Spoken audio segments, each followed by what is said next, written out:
Hey, this is Zach from W Freelancing, and today I'm going to talk about how you can get clients as a new freelancer. One core principle to understand is that at W Freelancing, we are big advocates for owning your own lead flow. So what this means is not being dependent on one specific source or a small number of specific sources for leads, whether that is Upwork or Facebook ads or some specific partnership, whatever.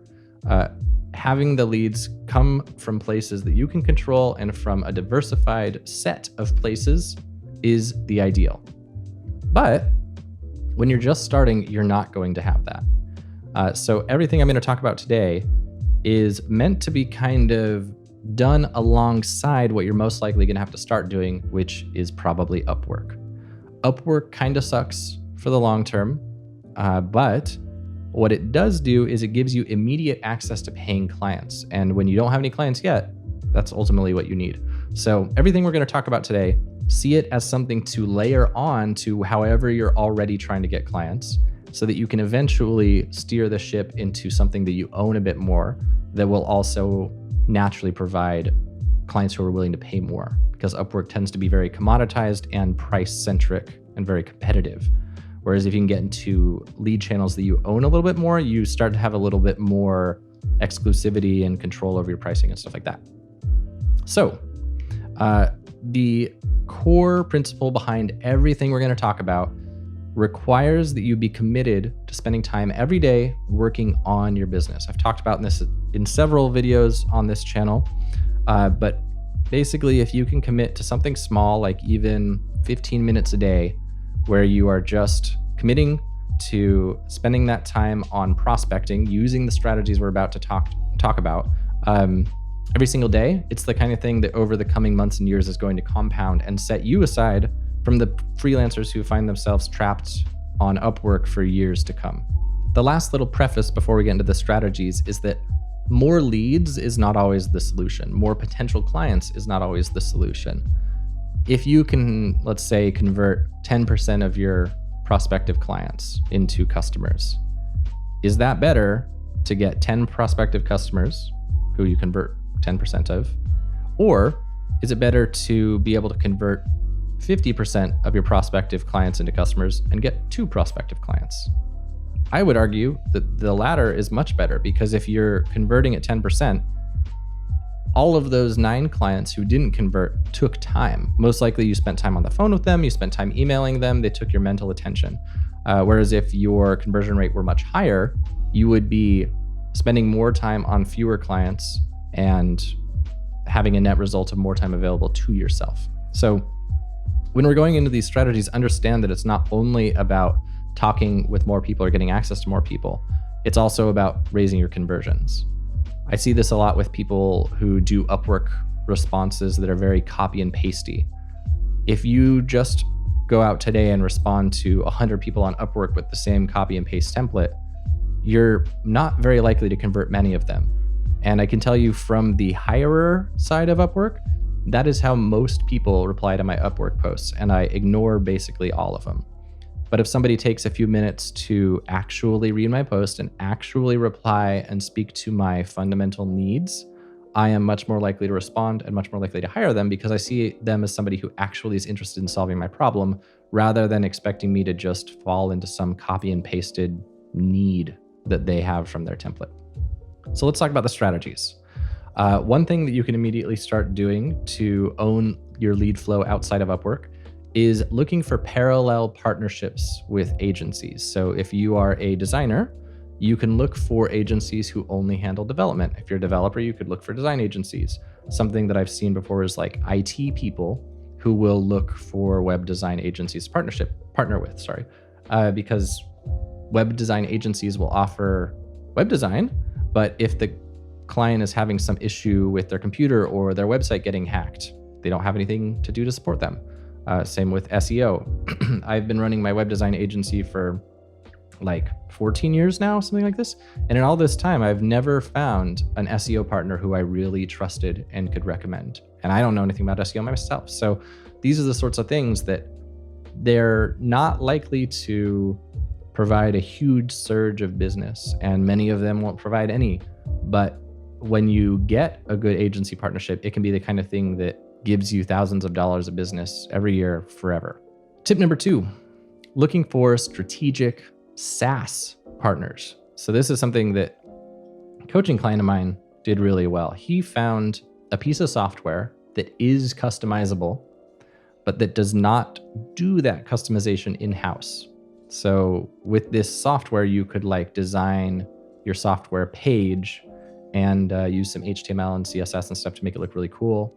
And he approached them and basically became their preferred customization partner. And so he just gets free business from these guys all the time. And it's a really great situation for the SaaS because they're able to offer customization to their power users without having to now run a design firm in-house in addition to building the software. And it's obviously great as the freelancer because you just get free business. I've seen people do really well over the years with Shopify and other e-commerce stores, but obviously these are more competitive because they're more established. So if you can find, I don't want to give away my coaching clients one, so I'm trying to be careful what I say, but if you can find a smaller, more niched SaaS, ideally that you have some interest in or knowledge about the problems that they solve, seeking those kinds of strategic partnerships can be really valuable. With both agency and SaaS partnerships, and we're going to talk more about sales in a second, but it's really important in both of these partnerships to understand they don't care about you, they're not rooting for you, they don't want you to be successful. What they care about is their clients and their customers. And so when you're approaching these people, you want to really try to look at where your risk might lie in their eyes. What's risky about you? Because if someone refers a customer to you and you do a crappy job, that reflects poorly on them. And this is why I still don't have an SEO partnership. SEO is one of those things that's so, I don't know, to me, it seems very magical and they just wave their SEO wand and the site gets on Google. I don't really know how it works. And so it requires a lot of trust being placed. And no one that's ever approached me has illustrated why I should trust them sufficiently anyway. So another tip that may not be relevant to you if you don't have any past clients is checking in with past clients. If you have even a couple past clients, they will always be a more efficient way to get future business than trying to find new clients.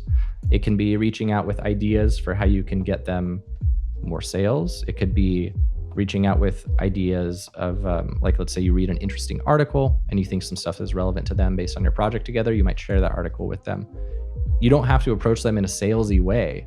Simply having yourself at the top of their mind means that when they're having a conversation with a friend about XYZ service that you offer, and they are thinking of who they should recommend to that friend, it'll be you because you just sent them an email the other day. The thing that this relies on, which we're going to talk more about in a second, is having an understanding of what the fundamental problems are for the clients you work with. And this is, I mentioned before that you can raise your conversion rates by being more specific and custom tailored on your Upwork replies. If you can understand the needs and problems of your clients and look for the ways that you solve those problems, you're going to be a lot more tapped into what actually matters. Because if you're a web designer, nobody really cares about getting a website. They want what the website's going to do for them. If you're a logo designer, nobody really cares about having a pretty logo. They kind of do, but what they really care about is what they believe having a pretty logo will do. They believe that if they have a pretty logo, people will take them more seriously and be more likely to buy from them, for example. They don't care about the logo, they care about getting people to buy from them. And so similarly, if you're reaching out to a client to try to share something interesting with them, it requires that you kind of understand what it is that they fundamentally care about. If you just share as a web designer, I don't know, some web design update from Google, most people aren't going to care about that. But if you share something that impacts their industry and will result in them getting more business or that they need to do to avoid losing business, they're certainly going to care about that. So to help you get better at this, we have a free course called Charge What You're Worth, which you can enroll in at dyf.link/salescourse. And it will basically take you from where you're at now to understanding how to sell yourself on value and how to make yourself a no-brainer for your prospective clients, which will help you raise your rates, get more creative control, and close a higher percentage of your leads. And then I also have this worksheet that I'll link to called the Client Fundamental Needs Worksheet. I think that if you fill that out for past clients and prospective clients, it's going to help you really get tapped into the fundamental needs of those clients, which is going to help you convert your sales better and make you spin your wheels a lot less with unresponded to Upwork proposals and cold emails you send to partner agencies, partner SaaS products, that sort of thing. Having the fundamental needs in your mind is going to raise your conversion rates of all these things. So I recommend you go through both of those. Next strategy on my list has an asterisk because it can be very valuable, but it can also result in some wheel spinning. So the next strategy is seeking out your successful dream clients and doing pro bono work for them.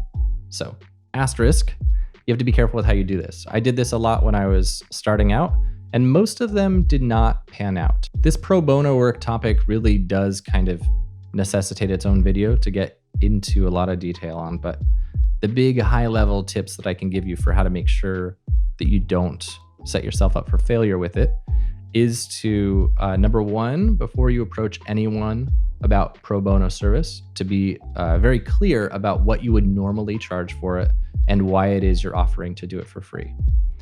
Number two, remember that even if you do something for free, there's still risk, especially as like a web designer.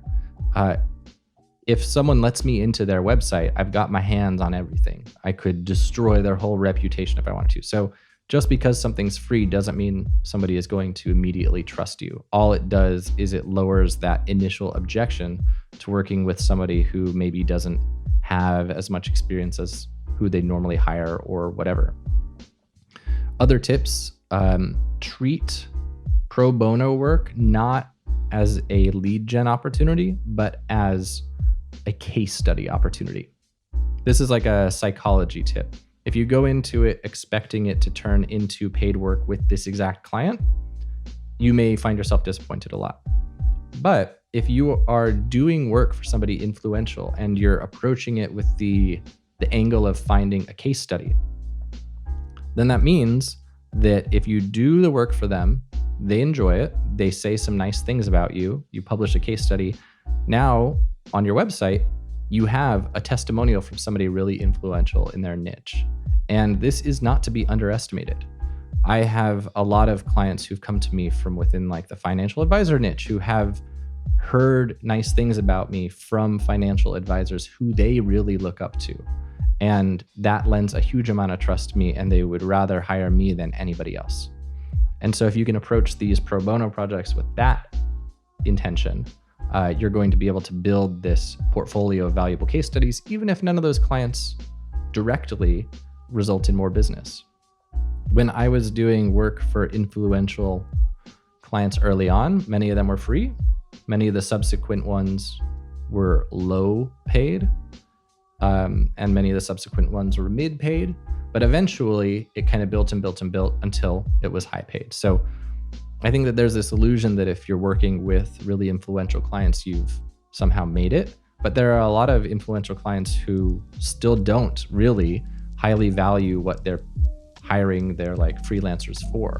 And so it may be that there are influential clients who really don't want to pay more than $1,500 for a website or something like that. That I've experienced that quite a lot actually.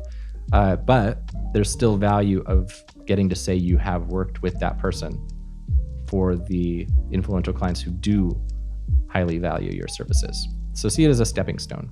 Another tip with the pro bono work is to keep the projects self-contained and bite-sized. Like ideally, you would do something pro bono that'll take, 10 hours or less, something like that, maybe 20, but understand that if you're doing it pro bono, there's a time risk.